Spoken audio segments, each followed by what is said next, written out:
Hello and welcome to Parenting on the Go. I'm Jonathan Jackson, and joining me this episode is Sergeant Todd Metcalf with the West Bloomfield Police Department. Sergeant Metcalf, it is an honor, sir. John, nice to meet you. Thank you. Glad to be here. Well, thank you so much. Well, we want to talk to you today a little bit about opioids and heroin in our own neighborhood. And can you tell us a little bit about your experience in seeing narcotics here in our West Bloomfield community? Sure. I've been law enforcement since 2000, West Bloomfield now.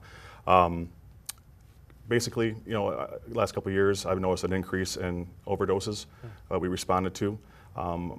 Wasn't until I actually worked for the Oakland County Narcotics Enforcement Team where I actually was able to see a very large epidemic of heroin increase in the area. Actually, a very scary increase working for that unit. Coming back to the road last year and a half, I saw an increase in overdose calls as first responders that we've gone to. Okay. And also in our community, I think another thing is keeping heroin out of the hands of our children. And I know that's a fear of parents, keeping drugs out of the hands of any child is always important. But Correct. For those heavy narcotics, what ways can parents be proactive or find some telltale signs that their children might be using these drugs? Well, first thing parents need to know, the scary statistic, which I learned when I was in narcotics, was that the United States is, like I said, 4 to 5% of the world's population, and we consume 80 to 85% of the opiates in the entire world. Yeah. That's a very scary number. It is. Yeah. So be mindful that when it comes to heroin, doses out there now are very fatal. They can kill instantly.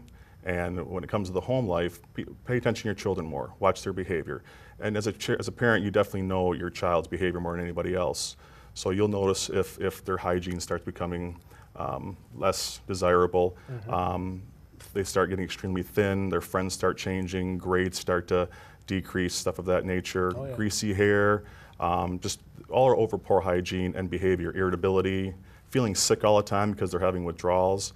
And also their valuables. That's a very key thing when it comes to the home. Yeah. Those earrings you haven't worn in 2 months and you go to get them out of your jewelry cabinet and they disappeared. You don't know what happened to them. It's not uncommon for children to steal items from the home, money and stuff like that to support their habit. Of course. And there are also some, there are ways parents can notice, like in their kid's room, like say if they notice something, usually we'll say, oh, a needle or a spoon, those are obvious. But what are some of the signs, though, that parents might not be aware of?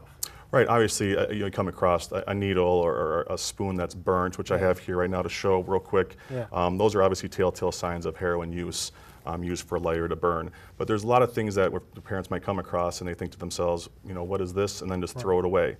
Very common household item that's used to package heroin is a simple sandwich bag. And I have one here right now that shows you. Honestly, it's something you'd find almost anywhere. Yes, and you come across this in your child's room and you find the corner ripped off on both corners.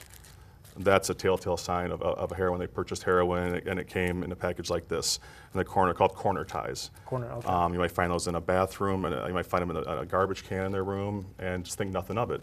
Also, lottery tickets are also a key packaging device. So if you come across a corner or a lottery packet or lottery ticket cut or a Keno ticket, that's usually indication that heroin was purchased or they got heroin somehow.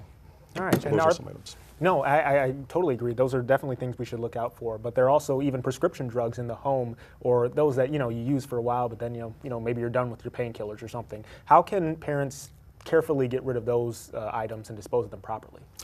Right. It is statistically, you're 40 times more likely to be a heroin user if you abuse opiate prescription medication that's prescribed to you. Yeah. So if you have them in your home and you don't want to use them anymore as a parent, we encourage you to, we have an operation drop-off, drug drop-off at our station drop box. Bring those medications down 24/7, and we'll be more than happy to dispose of those for you and not leave them in the home, because that's another source for children to obtain these pills, and that leads down the road to possible heroin addiction. Of course, of course. Well, thank you so much, Sergeant Metcalf, for sharing these tips with us and some proper resources that we can use as parents in order to prevent these situations from getting or spreading. It's my pleasure. So, thanks again. Yeah. All right. Well, everyone, thank you for joining us on this episode of Parenting on the Go. And remember, if you'd like to look up more helpful parenting tips, then please go check out West Bloomfield Youth Assistance's website at wbyouthassistance.org. Take care, everyone.